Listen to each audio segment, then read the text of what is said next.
Selamat sejahtera. Yang mengejutkan kita pada hari ini ialah apabila SPRM telah pun menyampaikan keputusan siasatan rasuah KFA pasukan bola sepak Kedah dengan nilai RM 6 juta. SPRM kata siasatan rasuah KFA 6 juta ringgit telah pun selesai. Siasatan rasuah 6 juta membabitkan Persatuan Bola Sepak Kedah KFA sudah selesai dan dalam proses semakan akhir sebelum dihantar ke Jabatan Peguam Negara. Ketua Pesuruhjaya SPRM Tan Sri Azam Baki berkata, kertas siasatan juga sudah dikemukakan kepada Timbalan Pendakwa Raya TPR SPRM.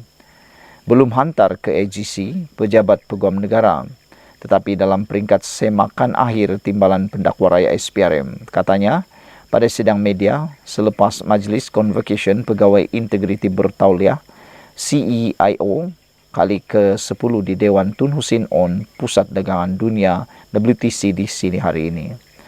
Ketika ditanya adakah SPRM mencadangkan pendakwaan terhadap mana-mana individu, Azam bagaimanapun enggan mengulas namun memaklumkan perkara itu akan dimaklumkan pada masa akan datang.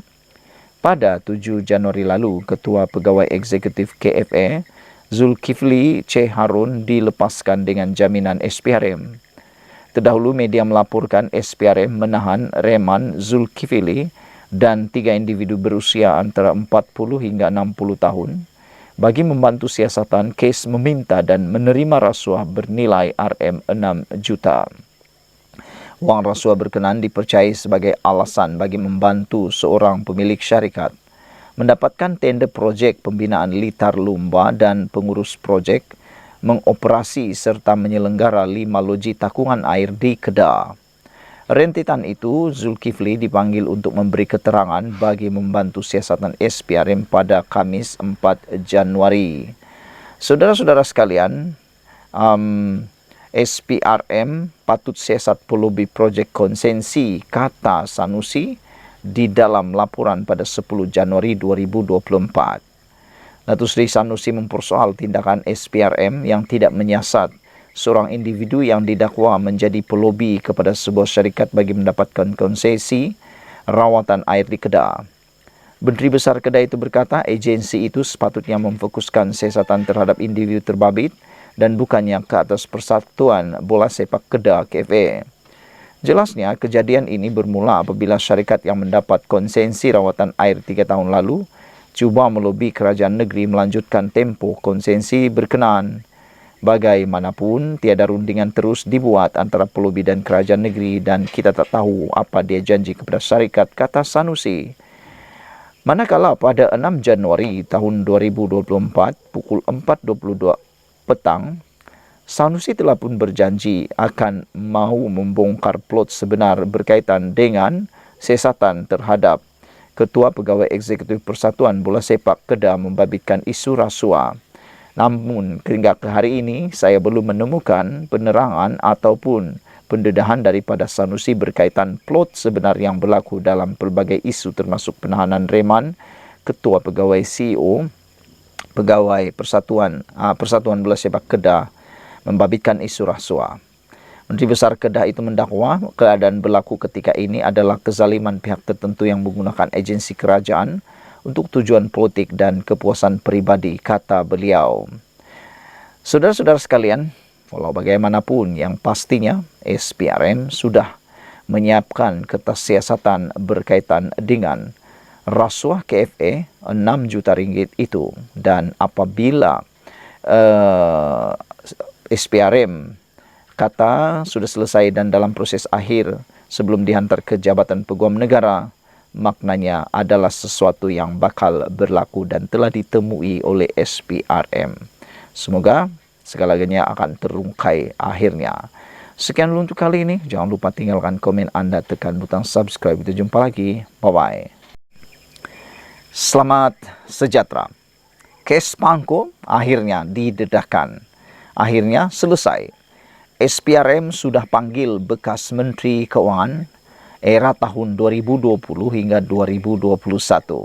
Yang pastinya Menteri Keuangan pada tahun 2020 hingga 2021 ialah bukan Anwar Ibrahim, bukan juga Rafizi Ramli, dan pastinya bukan kerajaan Madani dipimpin oleh Anwar Ibrahim.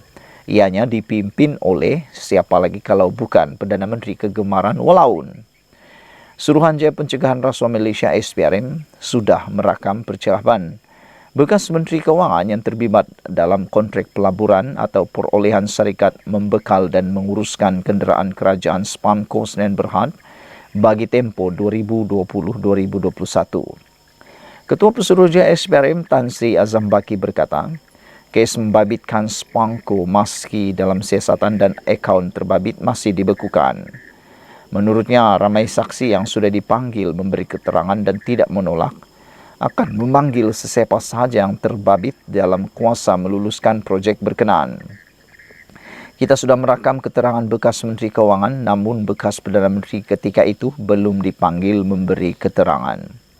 Kita serah kepada pegawai penyiasat di mana jika ada keperluan akan memanggil bekas Perdana Menteri itu untuk memberi keterangan, katanya yang ditemui di Majlis Convocation Pegawai Berintegriti Bertaulia.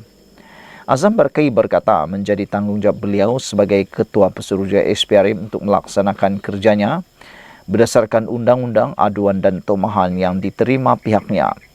Buat masa ini, ia adalah tanggungjawab saya di mana apa saja yang diberi aduan kepada kami akan disiasat, katanya. Mengulas lanjut, Azam berkata, siasatan kes Spanco kini menjurus kepada kontrak pemerolehan antara tahun 2020 hingga tahun 2021. Sehubungan itu, katanya, pihaknya sudah merakam percakapan Menteri Keuangan ketika itu selain tidak menolak kemungkinan melakukan prosiding sama ke atas bekas Perdana Menteri bagi tempo sama. Kita tidak menolak kemungkinan akan memanggil pihak yang terbabit dalam kuasa meluluskan projek berkenaan, tetapi setakat ini belum ada lagi rakam percakapan bekas Perdana Menteri, kata SPRM. Sebelum ini, media melaporkan SPRM melakukan serbuan kediaman seorang ahli perniagaan bergelar Tan Sri bagi siasatan berhubung dakwaan rasuah membabitkan perolehan dan pengurusan kenderaan kerajaan bernilai 4.5 bilion. SPRM turut menyerbu 4 syarikat termasuk pembekal kenderaan kerajaan dengan memanggil lebih 20 individu dan sudah membekukan kira-kira 80 akaun syarikat serta individu yang berkaitan dengan kes ini. Perdana Menteri Datuk Seri Anwar Ibrahim sebelum ini juga menyifatkan kontrak perolehan Spanco hanya merugikan negara. Sekian dulu untuk kali ini. Jangan lupa tinggalkan komen anda untuk isu kali ini. Agak-agaknya siapakah Menteri Keuangan yang sudah dipanggil itu? Dan adakah bekas Perdana Menteri era tahun 2020-2021 akan dipanggil juga? Dan siapalah orang pribadi yang bertuah itu, Perdana Menteri yang bertuah itu, yaitu pada tahun 2020 hingga 2021, dan Menteri Keuangan yang berkaitan. Jadi kita tengoklah nanti, adakah SPRM akan mempunyai kes untuk membawa pertuduhan ini di mahkamah? Terpulang kepada anda menilainya. Sekian dulu untuk kali ini. Jangan lupa tinggalkan komen anda, tekan butang subscribe. Kita jumpa lagi. Bye-bye. Selamat sejahtera. Ini satu kemenangan besar kepada Anwar Ibrahim. Walaupun diratib setiap waktu, setiap saat seperti sebagai Perdana Menteri yang gagal, rupa-rupanya Anwar Ibrahim jauh lebih berjaya daripada apa yang diratib oleh Walaun ataupun pembangkang. Anwar Ibrahim menyatakan bahawa RM 329.5 bilion jumlah pelaburan diluluskan tertinggi dalam sejarah Malaysia. Belum pernah ada Perdana Menteri seperti Anwar Ibrahim yang berjaya mendapatkan pelaburan yang diluluskan sebanyak RM 329.5 bilion ini. Ini ialah yang paling tertinggi sekali dalam sejarah Malaysia. Saya pasti berita ini tidak disukai oleh segolongan penyokong Perikatan Nasional, khususnya Walaun. Mereka pasti benci dengan pendedahan ini. Malaysia mencatatkan jumlah pelaburan diluluskan tertinggi dalam sejarah negara. sebanyak RM329.5 bilion pada tahun lalu, yaitu 23% lebih tinggi berbanding tahun 2022 ketika Perdana Menteri Datuk Seri Anwar Ibrahim baru menjadi Perdana Menteri. Beliau berkata daripada jumlah pelaburan tersebut, pelaburan asing adalah penyumbang utama iaitu sebanyak 57.2% berbanding pelaburan domestik sebanyak 42.8%. Prestasi cemerlang ini disokong oleh peningkatan sebanyak 35.1% bagi pelaburan domestik dan sebanyak 15.3% bagi pelaburan asing. Secara tidak langsung, ini merupakan satu petanda bahawa dasar mesra pelaburan pro-investment dan mesra perniagaan pro-businesses yang dilaksanakan menerusi pendekatan seluruh kerajaan telah mula membuahkan hasil dalam meningkatkan keyakinan pelabur, katanya dalam kenyataan hari ini. Jumlah pelaburan yang diluluskan itu membabitkan 5.101 projek dan berpotensi mewujudkan lebih 127,000 peluang pekerjaan baru kepada rakyat dan negara. Sektor perkhidmatan merekodkan pelaburan tertinggi dengan menyumbang lebih daripada separuh, iaitu sebanyak 51.1% daripada jumlah pelaburan yang diluluskan, iaitu RM168.4 bilion. Diikuti oleh sektor perkilangan sebanyak RM152.0 bilion 46.1% dan sektor utama premier industri sebanyak RM9.1 bilion atau 2.8%. Katanya memaklumkan rekod pelaburan itu dibentang dalam mesyuarat Majlis Pelaburan Negara MPN hari ini. Ini satu penanda ekonomi bangkit semula. Anwar berkata, lanskap pelaburan negara yang memperlihatkan prestasi yang amat memberangsangkan ini juga mencerminkan pemulihan dan kebangkitan semula ekonomi negara sepanjang lebih setahun pentadbiran kerajaan Madani.